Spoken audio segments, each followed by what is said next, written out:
사이다 무비튼. 몇 년 전 매형이 내 벤츠를 허락 없이 끌고 나갔다가 사고를 냈다. 그 당시 비혼을 지향하며 대기업에서 열심히 일하고 있던 나는 부모님 집에서 살고 있었다. 내가 부모님 집에서 살았던 이유는 어머니가 나 대신 집안일을 다 해주시는 게 편해서였다. 물론 그 대신 어머니께 여분의 생활비를 드렸고 엄마도 집안일을 즐겁게 하셨기 때문에 일석이조였다. 하지만 가장 큰 이유는 내가 키우는 강아지를 부모님이 대신 돌봐주셨기 때문이다. 내 부서는 국내 출장이 많았고 출장이 많은 달엔 거의 보름간 출장일 때도 있었다. 그만큼 월급은 많이 받을 수 있었지만 강아지를 매번 부모님께 맡기는 일이 번거로웠다. 강아지도 적응하기 힘들어하길래 아예 이 집에서 나와 강아지가 살면 어떻겠냐고 내가 부탁드렸다. 그리고 내 예상대로 강아지는 우리 엄마를 잘 따라줬다. 나한텐 누나 한 명이 있는데 누나 부부는 차로 30분 거리에 살고 있다. 근데 매형이 좀 요주의 인물이었는데 우리 집에 올 때마다 내 방에서 허락도 없이 옷이나 시계를 가져가곤 했다. 하지만 괜히 말했다가 누나네 부부 사이가 나빠질 수도 있을 것 같아서 말을 하기가 좀 그랬다. 그러던 어느 날 사고가 났다. 나는 평소처럼 출장이 잡혔고 강아지를 어머니께 맡겼다. 매번 부탁드리는 거지만 이번에도 잘 부탁해요, 엄마. 힘드시겠지만 매일 산책도 시켜주시고요. 네네, 알고 있습니다. 조심히 다녀와. 다녀올게요. 그렇게 나는 엄마께 강아지를 맡기고 출장에 나섰다. 그로부터 4일 후 매형에게서 전화가 왔다. 매형한테서 온 전화네. 뭔가 예감이 좋지 않은데. 사실은 출장에 오기 전에도 내 방에 있던 명품 넥타이와 안경이 사라져 있었다. 하지만 매일 열심히 일하는 누나에게 괜한 걱정을 끼치고 싶지 않아서 그냥 묵인하고 있었다. 여보세요? 야, 준민이야. 사실은 내가 네 벤츠를 몰고 나왔는데 사고가 났어. 근데 이거 네 차잖아. 빨리 와봐. 라는 매형의 말에 나는 네? 뭐라고요? 제 차를 타다가 사고가 났다고요? 그래, 너도 참 이해력이 딸리는구나. 일단 빨리 와봐. 아니요, 왜 제가 거길 가야 되는데요? 그것보다 저한테 빌리겠다는 말도 안 하셨잖아요. 남의 차를 타고 나가서 사고라니 뭡니까? 시끄러워. 난 네 매형이야. 저남 차는 내 차이기도 하다 이거야. 항상 출장에 갈 때마다 출장 기간이 길어질 것을 대비해서 택시를 타고 역까지 가곤 했다. 근데 매형이 내 벤츠를 허락도 없이 타고 나가서 사고를 낸 것이다. 지금까지 매형이 가져간 물건들은 잡다한 것들 뿐이라 계속 그냥 참아왔었다.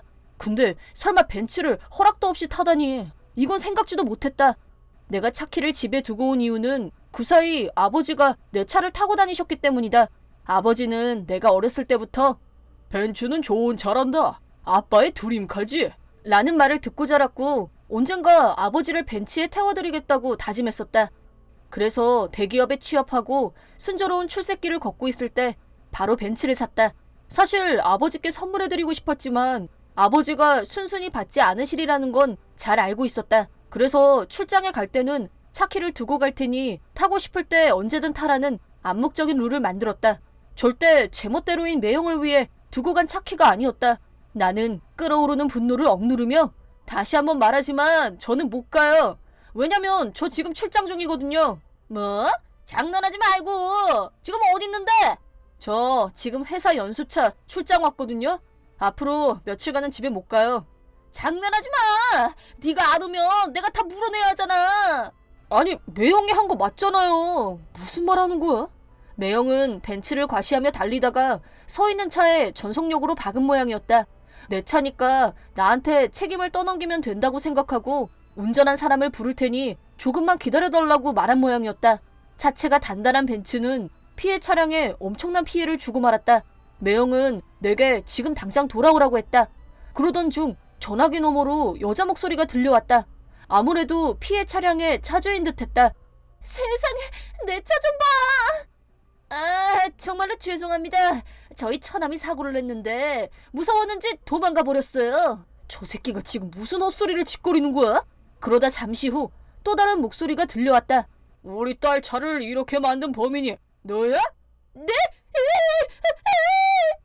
매형의 비명이 들려와서 나는 원격으로 주변을 볼 수 있는 어플을 틀었다.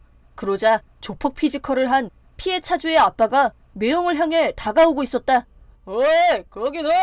우리 딸 차에 무슨 짓을 한 거야? 죄송합니다. 근데 제가 한 게 아닌데.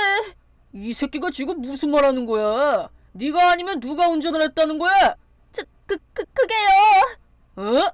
이 차에 블랙박스도 달려있네. 이걸로 누가 운전했는지도 알 수 있겠군. 그렇게 말하더니 남자는 블랙박스를 틀어봤고 차에는 매형밖에 타지 않았음을 확인했다. 이 상황을 설명해봐. 어? 죄송합니다. 나는 그 후에도 상황을 계속 지켜봤다. 그날은 딸의 생일이라서 두 사람이 함께 쇼핑도 하고 레스토랑에서 식사도 할 계획이었다고 한다. 근데 차 사고로 모든 일정이 틀어지고 말았고 그에 대한 손해배상과 함께 차도 새 차로 바꿔달라고 했다고. 그 후 이 사건을 알게 된 누나는 당연히 극대노했다. 매형이 내 차를 허락도 없이 탔다는 걸 알고 혹시나 해서 집안을 뒤져보니 산 적도 없는 명품 물건들과 자파들이 많이 있었다고 한다. 결정적으로 누나가 내게 취업 선물로 사줬던 넥타이가 나왔던 것이다. 차뿐만 아니라 남의 물건을 계속 훔쳐왔다는 사실에 빡친 누나는 매형과 이혼했다. 이건 나중에 알게 된 사실인데 매형은 대기업 직원에 벤츠를 타고 다니며 월급도 많이 받는 나를 눈엣 가시처럼 여겼다고 한다. 그래서 자신이 매형임을 강조하며 내 물건을 다 뺏어올 생각이었다고. 누나는 시부모님께 찾아가 이 사건의 전말을 모두 말했는데 지연이 때문에 난 항상 빈털털이잖아. 그니까 이 정도 훔쳐 쓰는 건 솔직히 그냥 봐줘야지.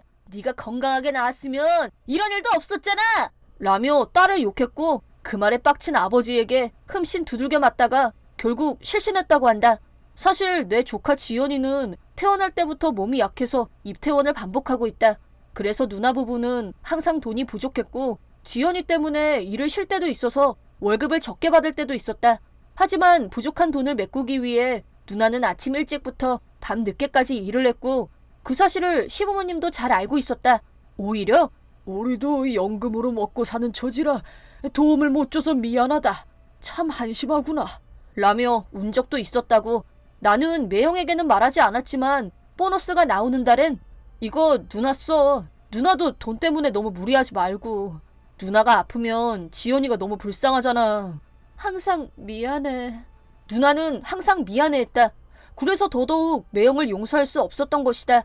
그 후 매형은 누나에게 많은 금액의 위자료를 청구당했고 양육비도 물론 지불해야만 했다. 또한 부모님도 이번 사건으로 인해 매형에게 온갖 정이 다 떨어져 버렸다며 절연을 선언했다고 한다.